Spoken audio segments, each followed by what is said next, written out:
I'm going to be reading of Mice and Men. Lenny took his hands away from his face and looked about for George, and Curley slashed at his eyes. The big face was covered with blood.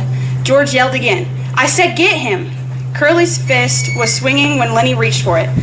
The next minute, Curley was flopping like a fish on a line, and his closed fist was lost in Lenny's big hand. George ran to the room. "Lego, get him! Lenny, go!" But Lenny watched in terror the floppy little man whom he held. Blood ran down Lenny's face. One of his eyes was cut and closed. George slapped him in his face again and again, and still Lenny held to the closed fist. Curley was white and shrunken by now, and his struggling had become weak. He stood crying, his fist lost in Lenny's paws.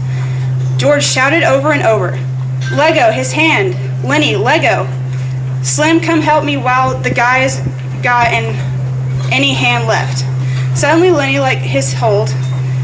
He crouched, cowering against the wall. "You told me too, George," he said miserably. Curley sat down on the floor, looking in wonder, his crushed hand.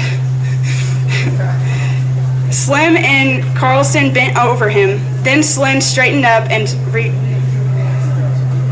regarded Lenny with horror. "We got to get him into the doctor," he said. "Lenny looks me with like every bone in his hand is bust." "I didn't want to," Lenny cried. "I didn't want to hurt him." Slim said, "Carlson, you get the candy wagon hitched up.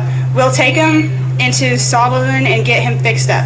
Carlson hurried out. Slim turned to the whimpering Lenny. "It ain't your fault," he said. "This punk sure had it coming to him. But Jesus, he ain't hardly got no punk sure. He had to come to him.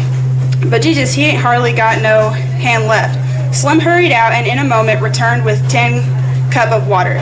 He held it to Curley's lips. George said, "Slim, will you get canned now? We need to stake while Curley, old man, can us now." Slim smiled wearily. He knelt down beside Curley. "You got your senses in his hand enough to listen?" he asked. Curley nodded. "Well then listen," Slim went on. "I think you got your hand caught in a machine. If you don't tell nobody what happened, we ain't going to. But you just tell and try and get this guy canned, and we'll tell everybody. And then, will you get the laugh?" "I won't tell," said Curley. He avoided looking at Lenny. Buggy wheels sounded outside. Slim helped Curley up. "Come on now, Carlson's gonna take you to the doctor." He helped Curley out to the door. The sound of wheels drew away. In a moment, Slim came back into the bunkhouse. He looked at Lenny, still crouched fearfully against the wall.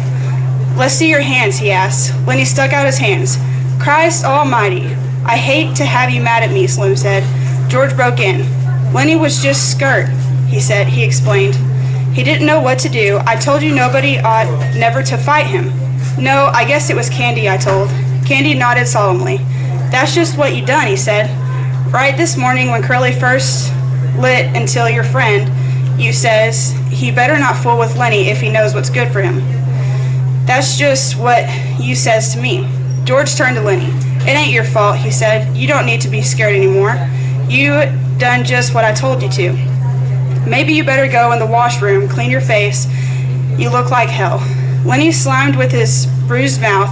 "I didn't want no trouble," he said. He walked toward the door, but just before he came to it, he turned back.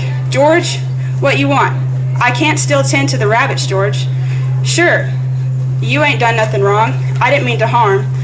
"Well, get the hell out of here and wash your face."